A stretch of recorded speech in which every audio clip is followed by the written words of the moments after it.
Alright, so I'm back. On my way home, sitting in traffic. Well, it's not much traffic, but nevertheless, on my way home. So this morning, I was talking about relationship and how it can be frustrating if it's one-sided. I talked a lot about how it affects you financially, but even emotionally, it can take a toll. If you're not emotionally supported, communication is like paramount. And if you don't have effective communication, that affects emotional support as well. Because how can you have emotional support if you don't effectively communicate? It's hard to do.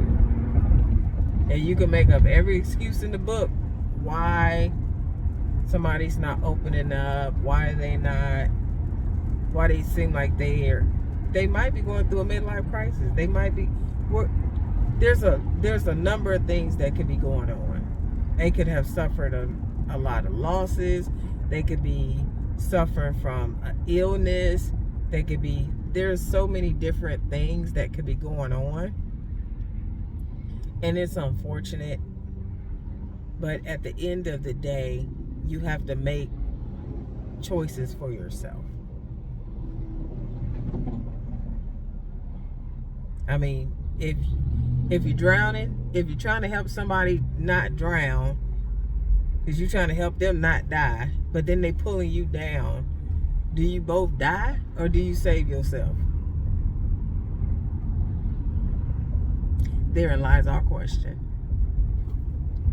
So yes, you have situations that happen. And a lot of people don't want to talk about that. But the reality is, you have to make tough choices sometimes. And I don't mean you kick somebody while they're down. That's not what I mean. What I mean is, when you are suffering long-term chronic abandonment, and it's to the point where now you're being affected. Like, at some point, like, when is a good time to say when? Like, when is a good time to, like, wave the flag? And then there are those times when you know that somebody is going through something. This could apply to any relationships, not just for with a spouse. It could be a friend.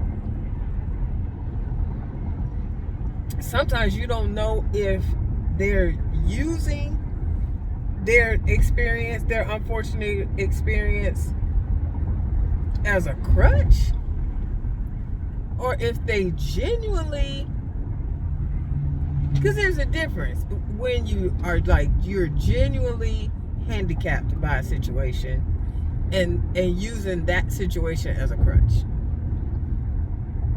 How do you know when it's a crutch, and how do you know when it's for real? Like, sometimes you got to just use your intuition. Sometimes your intuition will tell you it's time to let it go.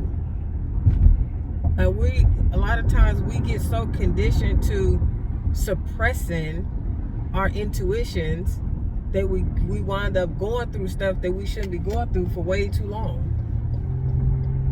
Well, you should have called it a long time ago. But we don't, because we want to be loyal. To who? Why? Just because we're not loyal to a particular person doesn't mean that we are not loyal people. A lot of times we get that confused. That's just like you break off a relationship because of bad behavior. Breaking off a relationship because of bad behavior doesn't equal that person is a bad person. That don't mean you saying that they're a bad person. It doesn't mean that you don't love that person. It just means that you are cutting ties with the bad behavior.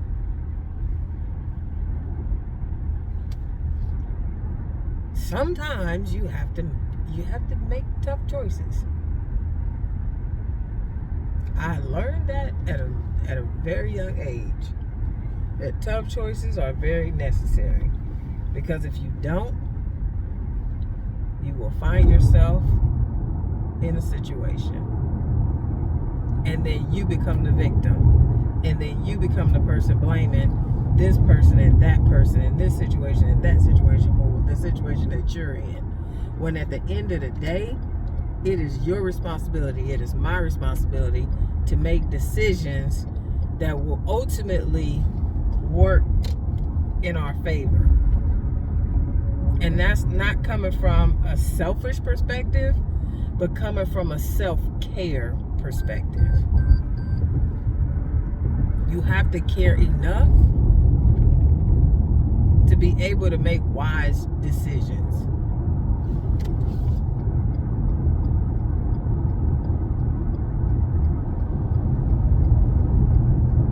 These people be driving so fast. I'm a slow driver. I ain't got time to be crashing.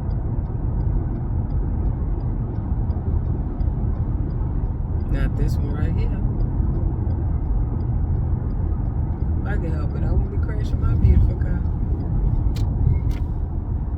But yeah, today was a pretty good day at work.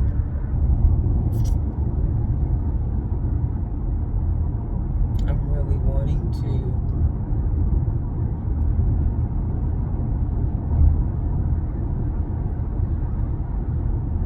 use my time to do something that's more meaningful and geared towards purpose.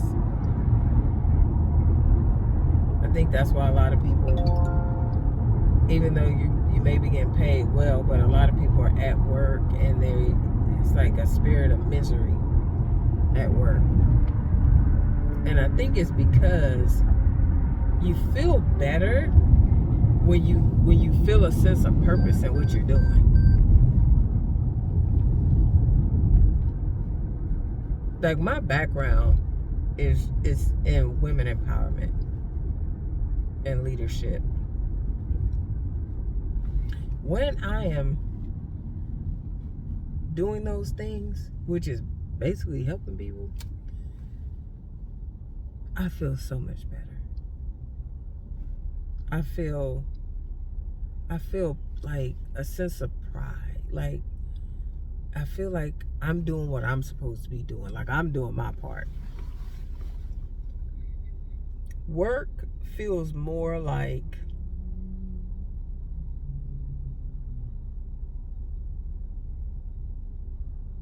it feels pointless, even though I know it's not.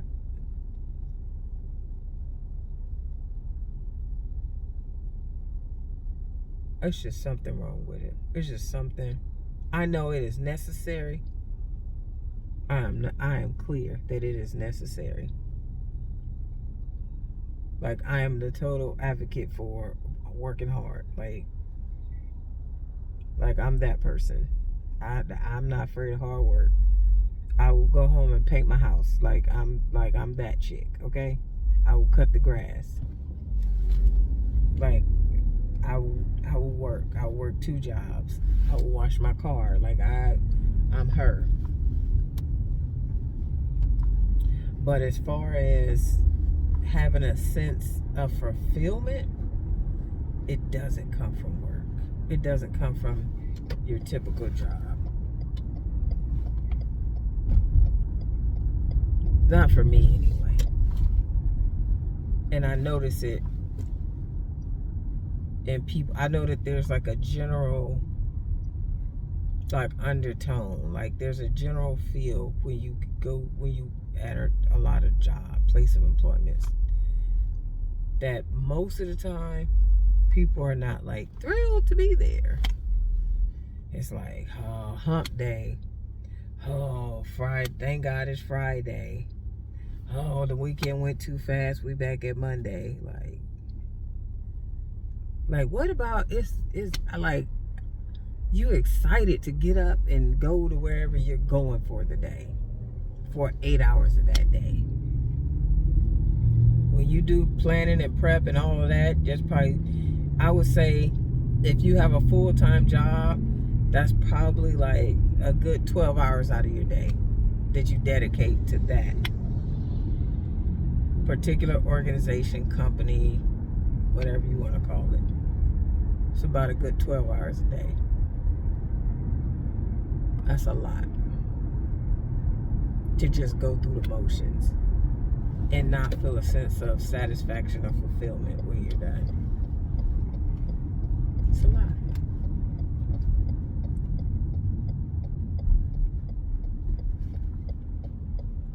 But I'm grateful.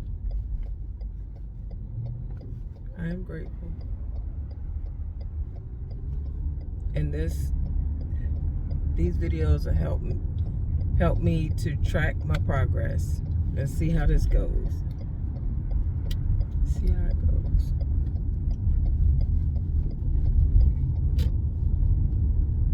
But all right, y'all. I'm out for today. I will be back to talk with y'all on another day. Until I come back next time, y'all have a great day.